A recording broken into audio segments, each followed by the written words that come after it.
Today we're talking about burnout. I can tell you for free that burnout is a real thing. Hi everyone, my name is Bukky and you are welcome to Coffee, Couch and Conversations. A lot of people take burnout for granted. They feel like, Nigerians, we're resilient, we're tough, we're strong, we're this, we're that. And that is all true. Honestly, we are resilient as a people in, Nigeria. We really are resilient people. But we can burn out. Burnout is real, ladies and gentlemen. I hate to be the bearer of bad news, but it is real. Do not take it for granted. How do we get ourselves in a situation where we find that we're actually completely burnt out? Number one, we take it for granted.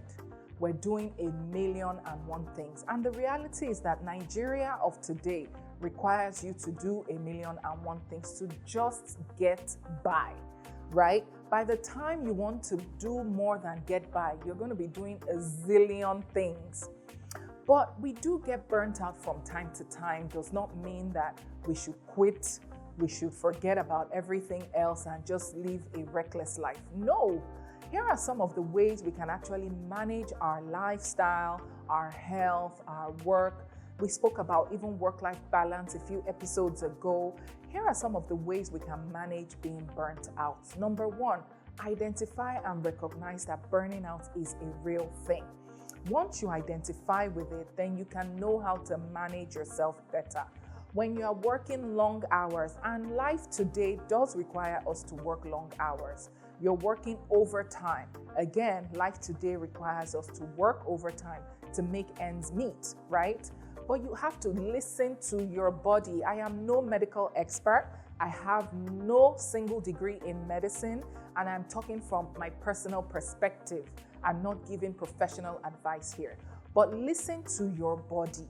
Your body would typically start showing you signs. For example, you can start to feel really tired.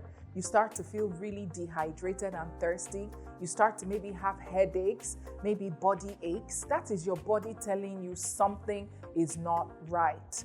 What do we do to reduce these, elements or factors that are happening within our system? Number one, we're listening. Number two, apart from listening, we're seeking medical counsel. So this headache has been persistent for 3, 4, 5 days. Why are we not doing anything about it? Why are we ignoring it and thinking it's village people? No, it's not village people. It's your body actually telling you, lady, gentleman, something is up. So go and seek professional counsel. Go and see a medical doctor. Seek professional advice on why this headache has been persistent for 3, 4, 5 days. I hear people that say they've been managing a headache for months. And I'm like, are you kidding? Have you seen a doctor about that? They're like, oh no, it's just stress from work. Hello, hypertension is a real thing. Heart attack is a real thing. We find now that younger people are dying from strokes and heart attack. The other day, I heard a 35-year-old died from a heart attack. Who would have thought it? We always saw hypertension and heart attacks to be a disease or a sickness for old people.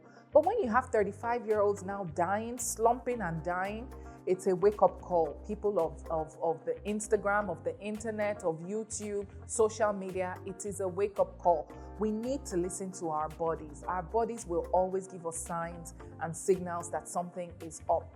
Now, like I mentioned earlier, the Nigeria of today requires us doing above and beyond to make just a little bit of money, to make ends meet, because the cost of living is super, super, super high. It's unaffordable to most. So working just that one job is not going to cut it. Generally speaking, not for everyone, but for a lot of people, we need to have multiple streams of income. And that requires us doing a whole lot more. Some of us are family people. We have wives, we have husbands, we have children, we have aged parents, we have siblings. The pressure is a lot on us. And we're wondering why we're burning out. Are we taking time to rest? As simple as this thing sounds, hydration can avoid you from burning out. Because when your body is properly hydrated, some things just start to work together for your better, for your good. I'm not a doctor, so I can't tell you the intricacies and the nitty-gritty. I just know that a lot of times, many of us fall into a position where we're just working, and we're not hydrating. At the end of the day, we start to have illnesses and diseases that end up stressing us, and then we end up being burnt out because we're not taking good care of ourselves. This might sound like a cliche, but exercise, it helps. We're releasing the right type of hormones when we exercise. These hormones help us reduce that burnout factor because it increases our endorphins, our adrenaline, and this puts us in a better mind frame and gives us more energy to be able to cope with the daily stresses we face every single day, right? So we need to do at least 2, 3, 4 days of regimented routine exercise. That helps us reduce our burnout. Learn when to say no.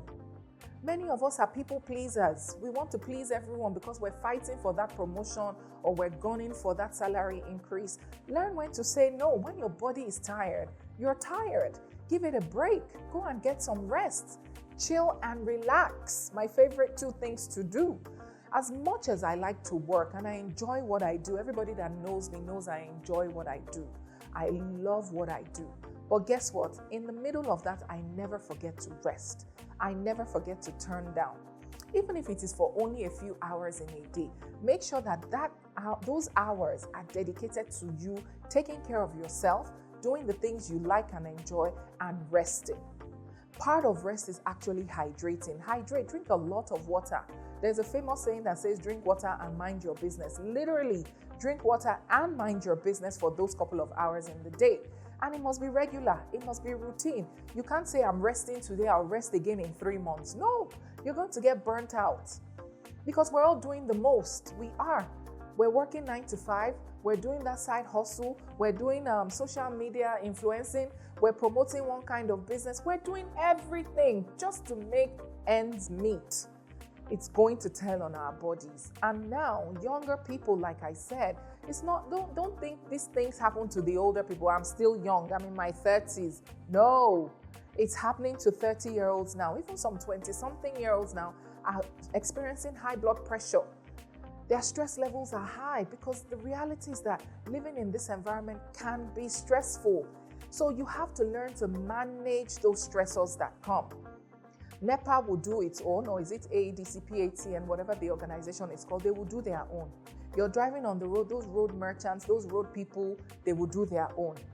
The taxi drivers will do their own. The keke napep and Okada drivers will do their own. All on your way to work. You've not even gotten to work and you're already dealing with this thing. You turn on your tap, there is no water. You tried to charge the inverter, there was no lights, so you couldn't charge the inverter. You want to go and quickly buy fuel this morning, there is a 2-hour queue. Life is tough. Life is tough. How do we manage some of these things? Because at the end of the day, when you continue living this way, day in, day out, you're going to be burnt out. And let's not forget, we're trying to impress our employers. We're trying to go above and beyond our job description. We're trying to get that salary increase and promotion. So on the job as well, we're also stressed. We're also doing a lot. We're handling and managing difficult clients. We're handling and managing difficult co-workers and colleagues every single day. The driver on his own just decided not to show up. The car on its own just decided to break down. Life is tough. You're in the middle of a work day, you get a call from your child's school. Oh, your child is not feeling well. You need to come and pick up your child from school. Life is tough. You're going to get burnt out. You are. Burnout is a real thing. As much as I believe in hard work, I believe in consistency, I believe in pushing yourself to the farthest limits as you can go, I also believe in balance. I also believe in resting. Because when you burn out, trust me, the medical bills you're going to face from getting yourself out of that burnout will be a lot more than if you had just practiced 1 or 2 things along the way. Getting health insurance, like I mentioned a few episodes ago, is something we're going to talk about. Nigerians need to learn to secure their health with health insurance. It helps. I know it sounds like we're just dumping money into the insurance company, but it helps us in the long term.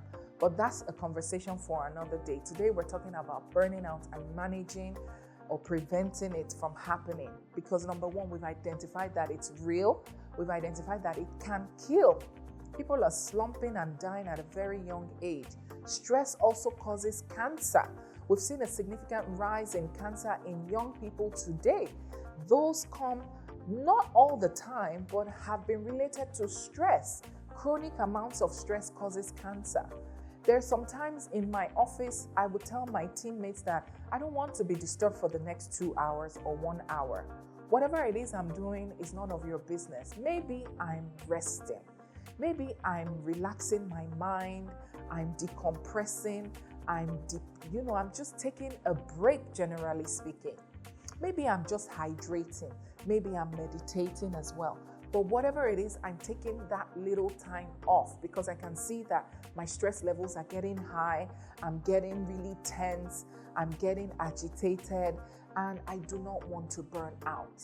So a lot of times we need to actually just stand up from that chair and take a walk around the building. Sometimes just clearing our head from a simple walk, you will be amazed at what it can do, the ripple effect it would have on your stress levels. Again, sometimes switching off our phones. We're so addicted to our devices.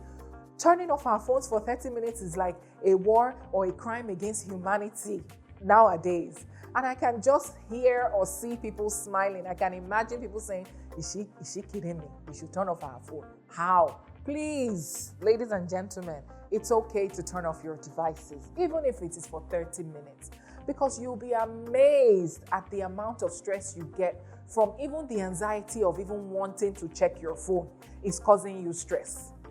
I sleep with my phone switched off because I realize that sometimes I'm unable to sleep at night. I'm always thinking of the next great idea, and then I end up going on my phone, and I'm on my phone for hours in the middle of the night, and I've not slept, and I have to wake up early in the morning and start my routine again.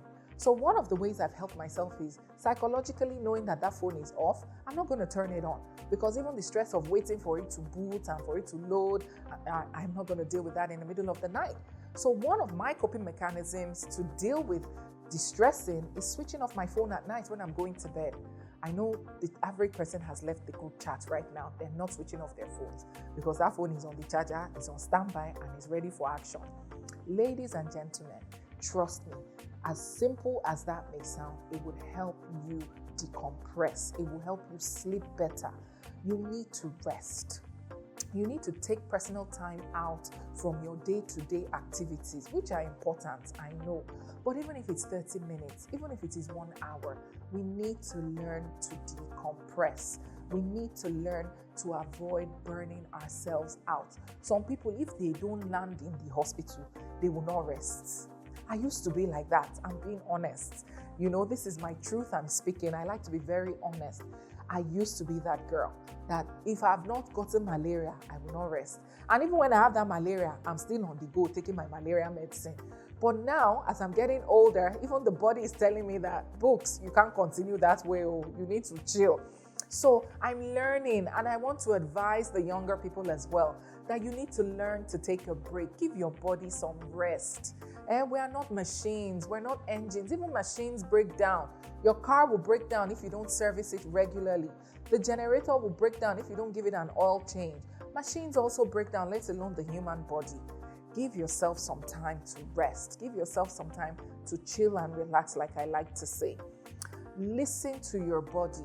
Listen to those warning signals your body is giving you. Having a headache 3 days consecutively is not normal.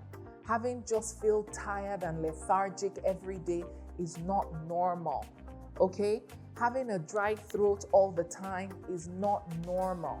You need to hydrate, you need to exercise, you need to rest, you need to try and eat healthy. I'm guilty of this too. It's a work in progress trying to eat healthy because number one is expensive. Let's be honest, eating healthy is expensive. And number two, it's not yummy. It's not yummy.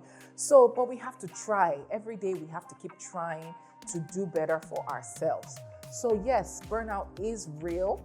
Burnout does kill, but the good news is burnout can be avoided. Let's hear some of your interesting stories you have about burning out or having someone in your family or friend, someone you know that has burnt out before and how they were able to manage it. Thank you and see you on the next episode. Bye.